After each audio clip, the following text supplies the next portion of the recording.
Ever heard of a rebellion sparked by a tax collector getting a little too handsy? It sounds wild, but it's a true story from the heart of English history, the peasants' revolt of 1381.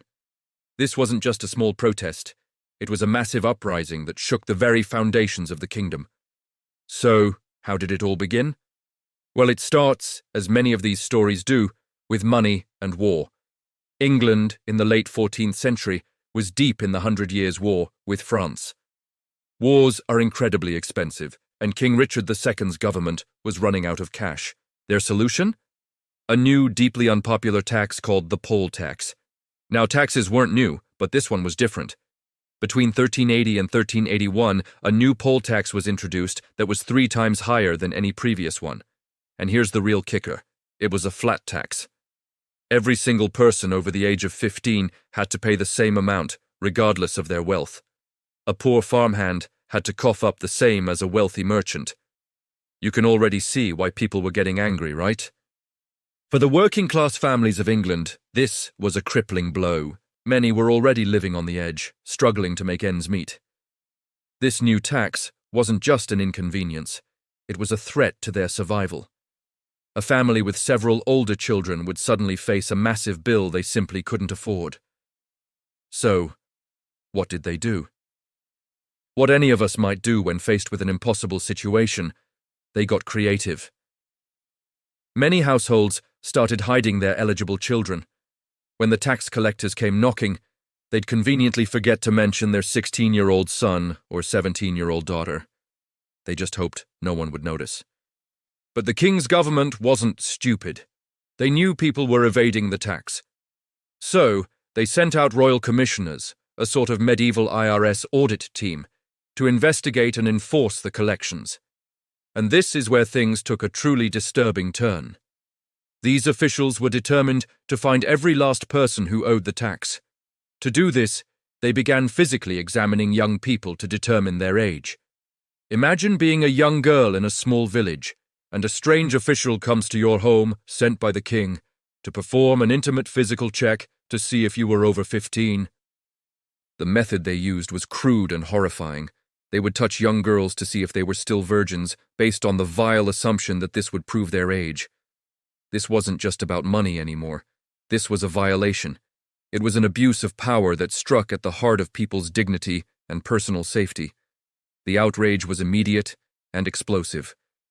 In the counties of Essex and Kent, simmering resentment boiled over into open rebellion. 2 key figures emerged to lead the growing movement. The first was Wat Tyler, a charismatic and determined man from Kent, whose own daughter was allegedly subjected to this humiliating examination. His personal fury fueled the collective anger of the people. The second was a radical preacher named John Ball. For years, Ball had been traveling the countryside, preaching a message of social equality that was revolutionary for its time. His famous question, "When Adam delved and Eve span, who was then the gentleman?" challenged the entire feudal system, arguing that all people were born equal in the eyes of God.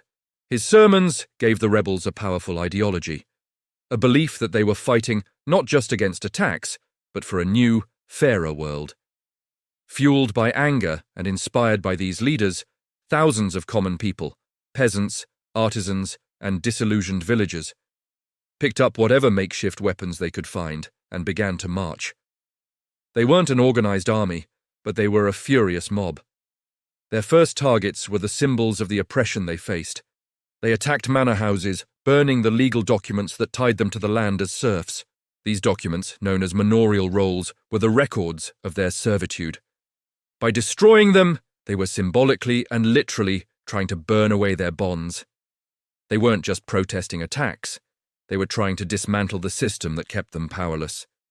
In June 1381, the 2 rebel armies from Kent and Essex, now numbering in the tens of thousands, converged on London. Their discipline was, at first, surprisingly strong. They weren't just a chaotic mob, they had clear goals. Their primary targets were figures and buildings associated with the royal government, particularly those of John of Gaunt, the king's uncle, and one of the most powerful and hated men in England.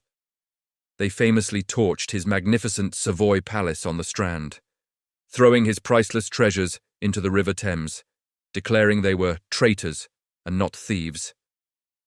They also opened the city's prisons, freeing the inmates, and hunted down and executed officials they blamed for their suffering, including the Archbishop of Canterbury and the king's treasurer. The city was in chaos. The king, Richard II, was only 14 years old at the time. He and his court were barricaded in the Tower of London, watching in terror as the city burned. He was in an impossible position.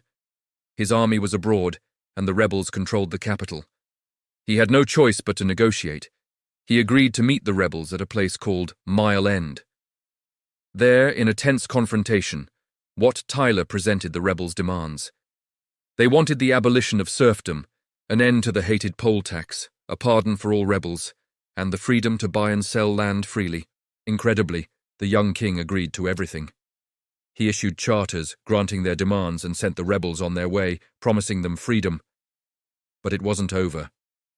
The next day, another meeting was arranged at Smithfield, just outside the city walls. The atmosphere was even more tense. Here, Wat Tyler, emboldened by his success, grew more confident and perhaps a little arrogant in the presence of the king. Accounts of what happened next differ, but the gist is that an argument broke out between Tyler and the king's men. Tyler was accused of being disrespectful to the king. In the scuffle that followed, the Lord Mayor of London, William Walworth, drew his dagger and struck Tyler. One of the king's squires then finished him off with a sword.